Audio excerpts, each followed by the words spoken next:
పేరు ఎదుల్లా అంజిరెడ్డి. మా స్వగ్రామము అన్నపర్తి, నల్గొండ మండలం, నల్గొండ జిల్లా.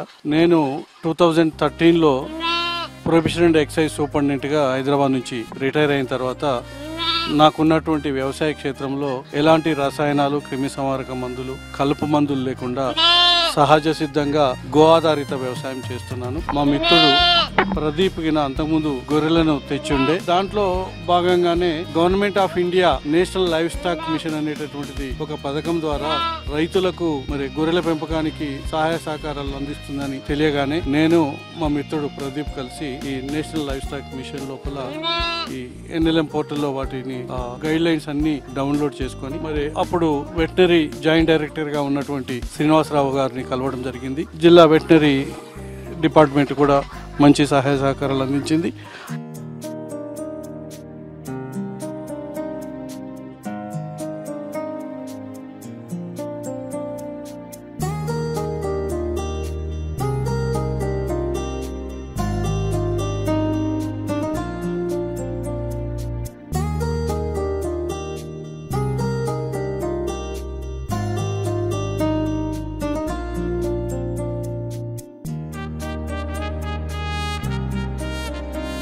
ఆ సందర్భంలో నేను మరి బ్యాంక్ లోన్ తోటి ఈ పథకము టైఅప్ అయి ఉండటం వల్ల నేను స్టేట్ బ్యాంక్ ఆఫ్ ఇండియా మేనేజర్గా ఉన్నటువంటి జయదీప్ గారిని కాంటాక్ట్ చేయడం జరిగింది. వారు ఏదైతుందో దీనికి ఉన్నటువంటి విధి విధానాలను మరి లోనుకు కావలసినటువంటి మరి గ్యారంటీస్ను అవన్నిటిని కూడా వారితో చర్చించి అప్పుడున్నటువంటి మరి బ్యాంక్ ఆఫీషియల్స్ తోటి కూడా సంప్రదించి DPR డీటెయిల్ ప్రాజెక్ట్ రిపోర్ట్ అంటాము, ఆ డీటెయిల్ ప్రాజెక్ట్ రిపోర్టును తయారు చేయడం జరిగింది. ఈ పథకంలో ఏంటంటే టోటల్ ఇది ఒక 1 crore ప్రాజెక్టు. 1 crore ప్రాజెక్ట్ లో బ్యాంక్ లోను 50 lakhs ఇస్తుంది. Government of India front end లో 25 lakhs, బ్యాక్ ఎండ్ లోపల 25 lakhs, 50 lakhs సబ్సిడీ ఉన్నది. మరి ఈ స్కీమ్ లోపల ఈ గొర్రెలను ఎంచుకునే విధానం వచ్చినప్పుడు మరి అప్పుడున్నటువంటి మరి శ్రీనివాసరావు గారు జాయింట్ డైరెక్టర్ గారు, మీరు మాచర్ల బ్రీడ్కి వెళ్ళండి, మంచిగా ఉంటాయి, చుక్కజాల గొర్రెలు అంటాం. ఈ బ్రీడ్ 2 పిల్లలు ఇవ్వటమే కాకుండా ఇమ్యూనిటీ కూడా బాగుంటుంది, మనం దాన్ని డెవలప్ చేస్తే బాగుంటుంది.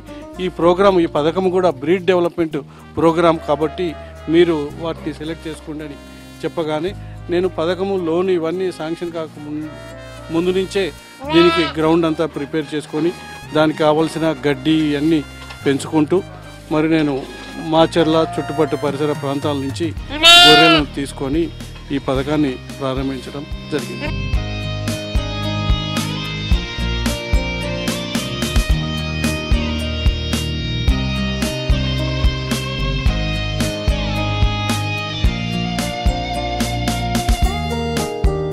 మనం ఏ పని చేయాలన్నా దాంట్లో పూర్తి నిబద్ధత, తర్వాత దాంట్లో ఉన్న కష్ట సుఖాలన్నింటినీ కూడా అధ్యయనం చేయాల్సి ఉంటుంది. ఆ గొర్రెలను తీసుకురాగానే గొర్రెల పెంపకంలో ముఖ్యంగా చేయాల్సింది ఏంటంటే గొర్రెలు తీసుకోగానే ఫస్ట్ స్టేజ్ లోపల గొర్రెలు మన క్షేత్రంలోకి రాగానే వాటికి డీవార్మింగ్ చేయాలి. ఫస్ట్ డీవార్మింగ్ చేసిన తర్వాత ఒక వారము 10 రోజుల లోపలనే వాటికి వరుస క్రమంలో ఉన్నటువంటి వ్యాక్సినేషన్ షెడ్యూల్స్ కనుక ప్రారంభించినట్లయితే ఆ షెడ్యూల్ ప్రకారము వ్యాక్సినేషన్స్ PPR కానీ, లేకపోతే బ్లూ టంగ్ కానీ, లేకపోతే ఇంకా ఇతర ఉన్నటువంటి ఫుట్ అండ్ మౌత్ FMD కానీ, ఇట్లా HS కానీ, ఇట్లా వ్యాక్సినేషన్స్ అన్ని తీసుకుంటే గొర్రెలు మందను ఆరోగ్యంగా పెంచవచ్చు. గొర్రెలకు కావాల్సింది ఏంటంటే మంచి వాతావరణం ఇవ్వాలి, మంచి ఆహారం ఇవ్వాలి, తర్వాత డీవార్మింగ్, వ్యాక్సినేషన్ షెడ్యూల్స్ కనుక క్రమంగా పాటించినట్లయితే ఆరోగ్యకరంగా గొర్రెలను పెంచుకోవచ్చు అనేటటువంటిది నా యొక్క ఈ చిన్న అనుభవంలో నేను నేర్చుకోగలిగాను. వెటనరీ డాక్టర్ సందీప్ రెడ్డి గారు ఉన్నారు. ఏదైనా ఏ విషయం రాగానే వారితో చర్చించి దానికి ఏంటి రెమెడీ, ఏంటిది, ఏమైతుంది, అసలు ఎందుకు వచ్చింది అది అనేది నాకు నేనుగా తెలుసుకుంటాను. ఫస్ట్ నేను తెలుసుకున్న తర్వాత వాళ్ళు చెప్పినటువంటి దాంతో కంపేర్ చేసుకొని నా దగ్గర ఇక్కడ గొర్రెల కాపర్లు ఉన్నటువంటి అంజి కానీ, సీను కానీ వాళ్ళతోటి చర్చించి దాన్ని ఏం చేస్తే దాన్ని బాగవుతుంది, దానికి ఉన్నటువంటి వ్యాధి కారకం ఏంటి అనేటటువంటిది చూసి దానికి నివారణను కనిపెట్టడం జరుగుతుంది. తర్వాత నా షెడ్యూని కనుక మీరు చూసినట్లయితే ఇదంతా ఒక 6 feet హైట్ మీద ఎలివేటెడ్ షెడ్ వేశాను నేను. వాస్తవానికి ఇది ఖర్చుతో కూడినటువంటి పని, ఎక్కువ ఖర్చు కూడా అయ్యింది. ఈ ఎలివేటెడ్ షెడ్కు ఎందుకు పోయాను నేను అంటే గొర్రెల ఆరోగ్యం కోసం, గొర్రెలకు పరిశుభ్రమైనటువంటి గాలి ఇవ్వడానికి ఏదైతుందో వీటిని ఎత్తు లోపల నిర్మించి మలమూత్రాలు ఎప్పటికప్పుడు కిందికి పోయేటట్టు అన్ని రంధ్రాలు ఉండటం వల్ల వాటి యొక్క ఎరువు మూత్రం కూడా ఎప్పటికప్పుడు కిందికి పోతుంది. కాబట్టి గొర్రెకు వెచ్చనైనటువంటి మంచి వాతావరణాన్ని నేను ఇక్కడ అందివ్వగలుగుతున్నాను. తర్వాత నేను వాటికి మంచినీరు కూడా పరిశుభ్రమైన నీరు అందించడానికి ఏర్పాట్లు చేయడం జరిగింది. మంచి ఆహారాన్ని అంటే సూపర్ నేపియర్ను తృణధాన్యంగా తృణగడ్డిగా తర్వాత హెడ్జిలూస్ అన్నేమో పప్పు ధాన్యపు జాతి గడ్డిగా తీసుకొని ఈ రెండింటిని మిక్స్ చేసి వేస్తున్నాను.